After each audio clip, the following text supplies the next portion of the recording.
तो आइए इस पाठ का अध्ययन करते हैं। तुम कब जाओगे अतिथि।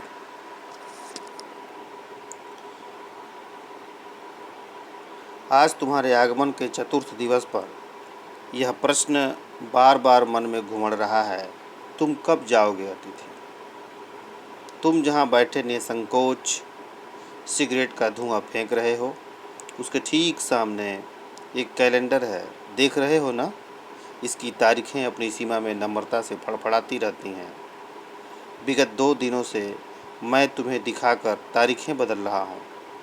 तुम जानते हो, अगर तुम्हें हिसाब लगाना आता है कि यह चौथा दिन है, तुम्हारे सतत आतिथ्य का चौथा भारी दिन, पर तुम्हारे जाने की कोई संभावना प्रतीत नहीं होती।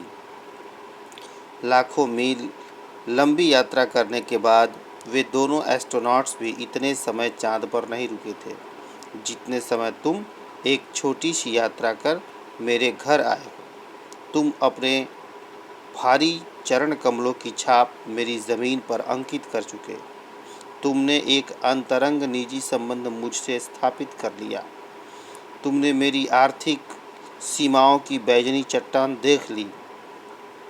तुम मेरी काफ़ी मिट्टी खोद चुके। अब तुम लौट जाओ अतिथि। तुम्हारे जाने के लिए यह उच्च समय अर्थात हाई टाइम है। क्या तुम्हें तुम्हारी पृथ्वी नहीं पुकारती। तो यहाँ आप देख सकते हैं कि किस तरीके से अतिथि बेशर्मी के साथ लेखक के घर पड़ा हुआ है। तभी तो लेखक कह रहा है कि आज चौथा दिन है, चतुर्थ दिवस यानी चौथा दिन, तुम कब जाओगे।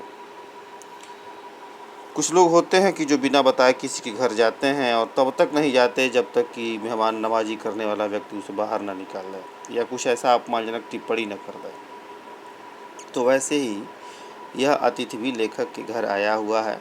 लेखक उसको दिखा करके कैलेंडर दिखाता रहता है, उसको दिखा करके कैलेंडर देखता है ताकि अतिथि को समझ में आ जाए। फिर भी अतिथि के समझ में नहीं आता है। लेखक बताता है कि आज चौथा दिन है और फिर भी तुम्हारे जाने की कोई संभावना दिखाई नहीं दे रही है। कह रहा है कि इतना दिन तो लाखों मील लंबी यात्रा करके एस्ट्रोनॉट्स जो अंतरिक्ष यात्री होते हैं वो चाँद पर नहीं रुके थे, लेकिन तुम एक छोटी सी यात्रा करके आए हो और इतने दिनों तक रुके हुए हो। लेखक कहता है कि तुम्हारे चरण कमलों की छाप अब यहाँ से मिट नहीं सकती, ऐसी छाप तुम्हारी पड़ गई है। तुमने मेरे साथ एक ऐसा अंतरंग संबंध स्थापित कर लिया है कि वो समाप्त नहीं हो सकता। तुमने मेरे आर्थिक सीमाओं की बैजनी का मतलब होता है बैगनी, जिसको आप पर्पल कलर कहते हैं, की चट्टान देख ली है। तुम मेरी काफ़ी मिट्टी खोद चुके हो। मिट्टी खोदना भी एक मुहावरा है। अब तुम लौट जाओ अतिथि। तुम्हारे जाने के लिए यह उच्च समय अर्थात हाई टाइम है। लेकिन जो अतिथि महोदय हैं वो चाहते नहीं हैं, वो अपनी भी मिट्टी खुदवा देना चाहते हैं, अपना भी अपमान कराना चाहते हैं।